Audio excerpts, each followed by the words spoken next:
হজরত বায়াজিদ বুস্তামি রাদিয়াল্লাহু তাআলা আনহু জননীর কাছ থেকে বিদায় নিয়ে সিরিয়া যাত্রা করেন। সেখানে পৌঁছে একটানা ৩ বছর নির্জন অরণ্যে তিনি আল্লাহর ধ্যানে মগ্ন হন।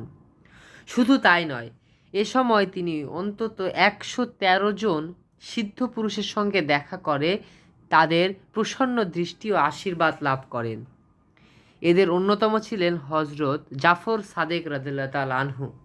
একদিন হজরত জাফর সাদেক রাদিয়াল্লাহু তাআলা আনহু তাকে তাক থেকে একখানি বই আনতে বলেন, কিন্তু বইখানি কোন তাকে রয়েছে তিনি জানতেন না। জিজ্ঞেস করলে হজরত জাফর সাদেক রাদিয়াল্লাহু তাআলা আনহু বললেন, তুমি কতদিন ধরে এখানে আছো, অথচ কোন তাকে বই আছে জানো না? হজরত বায়াজিদ বোস্তামি রাদিয়াল্লাহু তাআলা আনহু বললেন, আপনার সামনে মাথা উঁচু করে এদিকে ওদিকে তাকাবার তো আমার প্রয়োজনই ছিল না। কোনো কিছু দেখার জন্য আমি এ দরবারে আসিনি। হজরত জাফর সাদেক রাদিয়াল্লাহু তাআলা আনহু বুঝলেন তার এই শিষ্যের উপাসনা ও ইচ্ছা পূরণ হয়েছে। তিনি তাকে তার শহরে ফিরে যেতে বললেন।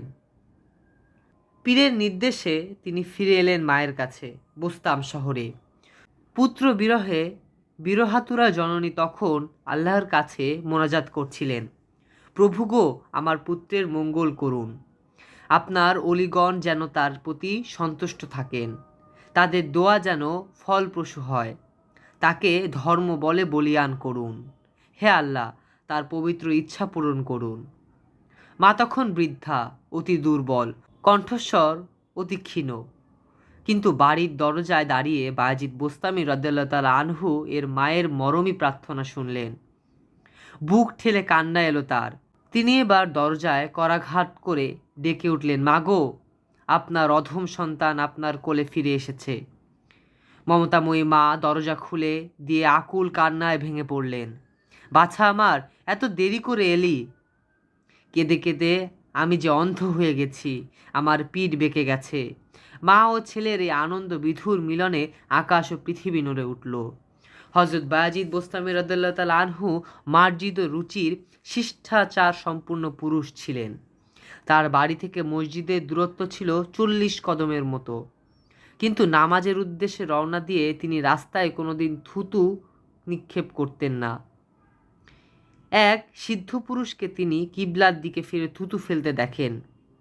তা দেখে তার মন এত অপ্রসন্ন হয়ে ওঠে যে তিনি তাকে দেখা করতে গিয়েও তার দরবারে থেকে ফিরে আসেন। কাবা শরীফ কোনো সুলতান বাদশাহর দরবার নয়, আল্লাহর ঘর। অতএব সেখানে যথাসাধ্য দ্রুত যেতে হবে এমন কোনো কথা নয়।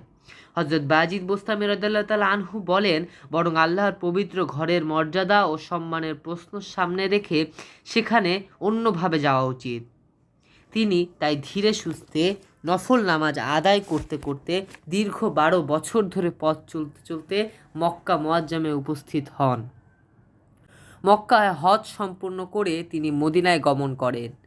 তিনি আলাদা করে মদিনার পাক রওজা ভূমি জিয়ারত করার প্রয়োজনীয়তা অনুভব করেন, কেননা তার মনে হয় মক্কায় হজের উদ্দেশ্যে উপস্থিত হয়ে ওই সঙ্গে রওজা ভূমি জিয়ারত করা রওজার জন্য অমর্যাদাকর। সেখানে স্বতন্ত্রভাবে গমন করতে হবে।